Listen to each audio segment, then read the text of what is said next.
শেখ হাসিনার বিরুদ্ধে মোহাম্মদ ইউনূসের যুদ্ধ ঘোষণা। দেখুন ডক্টর ইউনূস কিভাবে ফেসে যাচ্ছে এবং আওয়ামী লীগকে নিষিদ্ধ করার পর কিন্তু তারা ভয়ঙ্কর রূপ নিয়েছে এবং সর্বশেষ সার্জিস হাসনাতেরও কি হয়। এদিকে আওয়ামী লীগকে নিষিদ্ধ করে ফেসে যান ডক্টর ইউনূস। শেখ হাসিনা ডক্টর ইউনূসের বিরুদ্ধে সরাসরি যুদ্ধ ঘোষণা করে। অন্যদিকে সেনাপ্রধানও কঠিন পরিকল্পনা করেন। ডক্টর ইউনূসের বাসভবন উত্তাল, সবকিছু দেখানো হবে সম্পূর্ণ প্রতিবেদনে।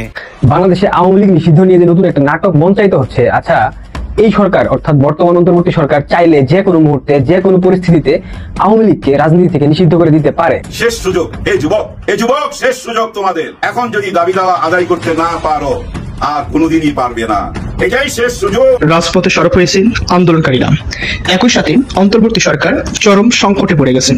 ইউনূস পতনের প্রেক্ষাপট, ডক্টর ইউনূস সরকার পতনের প্রেক্ষাপট কিভাবে হতে পারে কোন রকম ধারণা করেছেন? সেই প্রেক্ষাপট খুব নিকটে চলে এসেছে। দাওয়াত দিয়ে ডাইকাই না ডক্টর মোহাম্মদ ইউনূসকে যেই ক্ষমতার চেয়ারে বসানো হলো, দিন শেষে তিনি কি অপমানিত হয়ে তার এই নিয়োগকর্তাদের হাতে তার কি এন্ডিং হবে এই ক্ষমতার? রাত পেরিয়ে ভোর, তারপরও কিন্তু শাহবাগের সেই স্লোগান এখনো চলমান।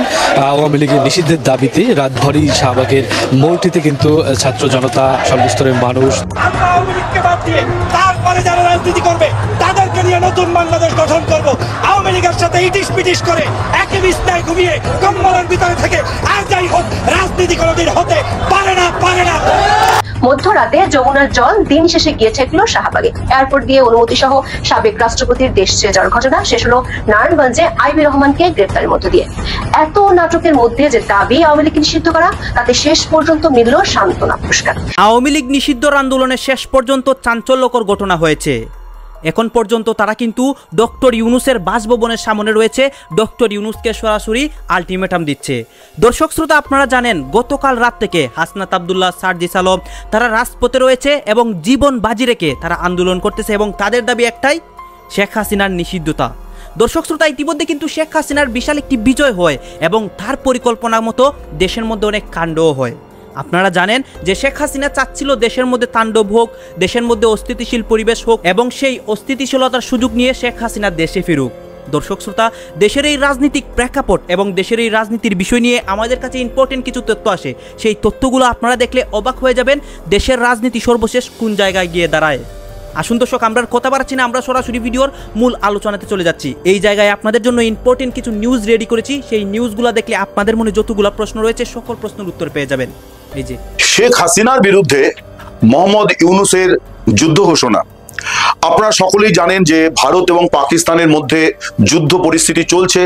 দুই পক্ষই একে অপরের বিরুদ্ধে বিমান হানা চালিয়ে যাচ্ছে এবং কেন এই পরিস্থিতি সেই সবটাই আপনাদের জানা আছে।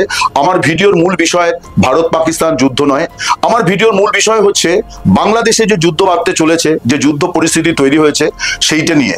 সেই যুদ্ধ পরিস্থিতি হচ্ছে যে আবার হঠাৎ করেই আওয়ামী লীগকে এবং আওয়ামী লীগের অঙ্গ সংগঠন অর্থাৎ যুবলীগ, স্বেচ্ছাসেবী লীগ, এইগুলিকে হঠাৎ করে আবার নিষিদ্ধ ঘোষণার দাবিতে বৃহস্পতিবার রাত থেকে ঢাকায় একটা বড় ধরনের জমায়েত তৈরি হয়েছে এবং এই যখন আমি ভিডিওটা শুক্রবার করছি তখন ঢাকাতে একটা বড় সমাবেশ চলছে এবং সেখান থেকে দাবি করা হচ্ছে যে এই সমাবেশ আগামী এক মাস কেন কয়েক মাস ধরে চলতে পারে, যতক্ষণ না শেখ হাসিনার দল আওয়ামী লীগকে নিষিদ্ধ করা হয়, যতক্ষণ না আওয়ামী লীগের অঙ্গ সংগঠন বা গণসংগঠন যুবলীগ এবং স্বেচ্ছাসেবী লীগকে নিষিদ্ধ ঘোষণা করা হয়, ততক্ষণ পর্যন্ত এই দাবি আদায়ের জন্য এই সমাবেশ চলবে। সমাবেশের ডাক যারা দিয়েছেন তাদেরকেও আপনারা সকলে চেনেন। তারা মূলত বৈষম্য বিরোধী ছাত্র আন্দোলনের নেতৃত্বের গঠিত যে জাতীয় নাগরিক পার্টি, সেই জাতীয় নাগরিক পার্টির নেতৃত্ব এই দাবিতে ময়দানে নেমেছে যে কোনো মূল্যে আওয়ামী লীগকে নিষিদ্ধ ঘোষণা করে দিতে হবে। অর্থাৎ দেশের স্বাধীনতা আন্দোলনের মূল পরিচালক, অগ্রণী সৈনিক যে দলটি, সবচেয়ে পুরনো যে দলটি, সেই দলটিকে বাংলাদেশে নিষিদ্ধ ঘোষণার দাবি উঠেছে আবার নতুন করে। দাবিটি নতুন নয়, দাবিটি পুরনো এবং 5 আগস্ট 2024 শেখ হাসিনা সরকারের পতনের পর থেকে গতকাল 8 মে পর্যন্ত এই যে 10 মাস সময়, এই 10 মাস সময়ের মধ্যে অন্তত 10 বার এই দাবিটি উত্থাপিত হয়েছে এবং 10 বারই অন্তর্বর্তী সরকারের তরফ থেকে ইতিবাচক সাড়া দেওয়া হয়েছে, কিন্তু সিদ্ধান্ত কার্যকর করা হয়নি। এবারের পরিস্থিতি খানিকটা আলাদা। একটু আগে অর্থাৎ শুক্রবার দুপুরে মোহাম্মদ ইউনূস সরকার তারা সরকারিভাবে একটি কথা জানিয়েছে যে আওয়ামী লীগ এবং তার অঙ্গ সংগঠনগুলিকে নিষিদ্ধ ঘোষণার যে দাবি, সেই দাবি সরকার গুরুত্ব সহকারে বিবেচনা করছে এবং সরকারের সিদ্ধান্তটি তারা খুব দ্রুত ঘোষণা করবে। এবং আরো একটি জানানো হয়েছে যে এই বিষয়ে আইন কানুন এবং বিভিন্ন রাজনৈতিক দলের সঙ্গে সরকারের আলাপ আলোচনা চলছে, আইন বিশেষজ্ঞদের সঙ্গে আলাপ আলোচনা চলছে। কোনো সন্দেহ নেই যে সরকারের তরফে একটা স্পষ্ট আভাস দেওয়া হয়েছে যে আওয়ামী লীগ এবং তার বাকি অঙ্গ সংগঠনগুলি নিষিদ্ধ হতে চলেছে। একটি সংগঠন ছাত্রলীগ, যে সংগঠনের প্রতিষ্ঠাতা শেখ মুজিবুর রহমান, সেই ছাত্রলীগকে গত বছর অক্টোবরেই সন্ত্রাস দমন আইনে নিষিদ্ধ ঘোষণা করা হয়। এবার কোন আইনে আওয়ামী লীগ এবং বাকি সংগঠনগুলিকে নিষিদ্ধ করা হবে তাই নিয়েই আলাপ আলোচনা চলছে। অতএব বলাই চলে যে বাংলাদেশে একটা বড় ধরনের রাজনৈতিক যুদ্ধ ঘোষণা করেছেন, যার সামনের সারিতে আছেন মোহাম্মদ ইউনূস এবং তার অনুগামী ছাত্র নেতৃত্ব, যে দেশের প্রতিষ্ঠার সঙ্গে, বাংলাদেশের প্রতিষ্ঠার সঙ্গে, বাংলাদেশের স্বাধীনতা মুক্তি আন্দোলনের সঙ্গে যুক্ত এবং নেতৃত্ব দানকারী দলটিকে এবার নিষিদ্ধ ঘোষণা করা হবে। এবারের মিশনটা কি? একটা তো ছিল যে শেখ হাসিনাকে বাংলাদেশ থেকে মানে তার ক্ষমতা থেকে উৎখাত করা। ফাইন, সেটা সফল হয়েছে। অনেক কৌশল আমরা দেখেছি, ছাত্রলীগ থেকে ছাত্র শিবির, শিবির থেকে সমন্বয়ক, কোটা আন্দোলন থেকে এক দফা, তারপর শেখ হাসিনার পতন। এরপর বাংলাদেশ ছেড়ে শেখ হাসিনা এই মুহূর্তে ভারতে অবস্থান করছেন। এরপরে দাওয়াত দিয়ে ডাইকাই না ডক্টর মোহাম্মদ ইউনূসকে যেই ক্ষমতার চেয়ারে বসানো হলো, দিন শেষে তিনি কি অপমানিত হয়ে, লাঞ্ছিত হয়ে তার এই নিয়োগকর্তাদের হাতে তার কি মানে এন্ডিং হবে এই ক্ষমতার পরিবর্তন বা আই ডোন্ট নো। কারণ আজকে আমরা শাহবাগ থেকে যে আওয়াজ শুনছি, সেই আওয়াজের লাস্ট ফিনিশিং টাচ কোনটা? মার্চ টু ঢাকা আবারও ওয়াই? আসুন, আওয়ামী লীগের নিষিদ্ধের দাবিতে গতকালকে খুব বেশি দূর আগানোর কথা ছিল না এনসিপির এই দাবিটা, গভীর রাতে যমুনাতে। কিন্তু যে মাত্র তাদের পুরনো মিত্র বাংলাদেশ ইসলামী ছাত্র শিবির পুরা টিম নিয়ে আপনার উপস্থিত হলো, কারণ শিবিরের হিউজ পরিমাণ কর্মী আছে, তাদের উপস্থিতি বাড়ার পর যমুনার সামনে যে আন্দোলন শুরু হলো সেটা রাত পেরোলো। তবে বাংলাদেশে আমরা বিরল আরেক জিনিস দেখছি, এটা কন্টিনিউ হওয়া উচিত। তবে শুধুমাত্র যে সমন্বয়করা আন্দোলন করলে এসির ঠান্ডা বাতাস খাবে, শিক্ষক অন্যরা রাজপথে নামলে পুলিশ পিটাবে, তারপর হচ্ছে আপনার গরম পানি মারবে, ঠান্ডা পানি মারবে, ওরকম না। পানিটা আজকে আমরা দেখছি যে ডিএনসিসির মানে আমাদের কি বলা হয় যে পৌর কর্তৃপক্ষের যে আপনার একটা মেশিন আছে না, যেটা দিয়ে ঠান্ডা পানির মতন বাতাসটাকে পানিটাকে জলীয় বাষ্প করে পাবলিকের উপর ছাড়ে, একটু রহমত ফিল হয়। তো আমরা এই প্রথম দেখলাম যে সরকারের বিপরীতে গড়ে ওঠা একটা আন্দোলনকে এভাবে ঠান্ডা বাতাস দিয়া জীবিত রাখা হয়েছে। এটা বিরল ইতিহাস, ইউনূস সরকারের সময় এটা বিরল ইতিহাস।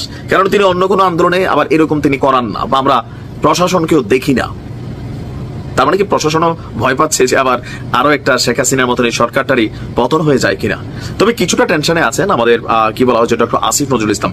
যাই হোক, আওয়ামী লীগকে নিষিদ্ধ করার বিষয়ে দ্রুত সিদ্ধান্ত না এলে আবারও মার্চ টু ঢাকার মতন কর্মসূচি দেওয়ার হুঁশিয়ারি দিয়েছেন নাহিদ ইসলাম। বাট এখন কার বিরুদ্ধে দিবেন?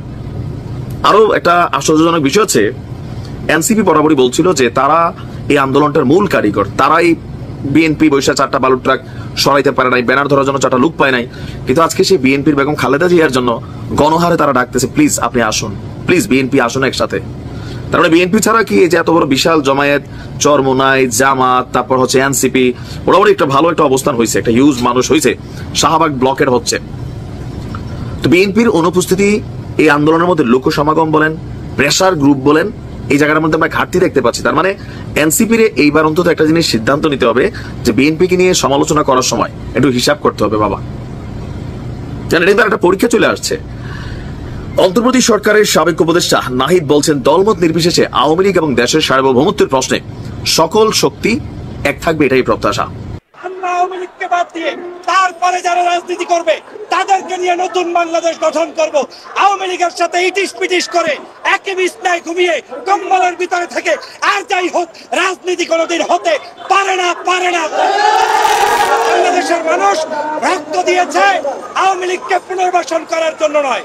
বাংলাদেশের মানুষ ডক্টর ইউনূসকে বসিয়েছে আওয়ামী লীগকে ক্ষমতায় আনার জন্য নয়। বাংলার মানুষ আসিফ নজরুলকে চেয়ারে বসিয়েছে ক্ষমতায় আওয়ামী লীগকে আনানোর জন্য নয়। অতএব আমাদের বার্তা ক্লিয়ার, এই শাহবাগ থেকে একসময় লাকিরা রঙ্গমঞ্চ করে শাহবাগ তৈরি করে আলেমদেরকে ফাঁসি দিয়েছিল। সেই শাহবাগ এখন সেজদার শাহবাগে পরিণত হয়েছে।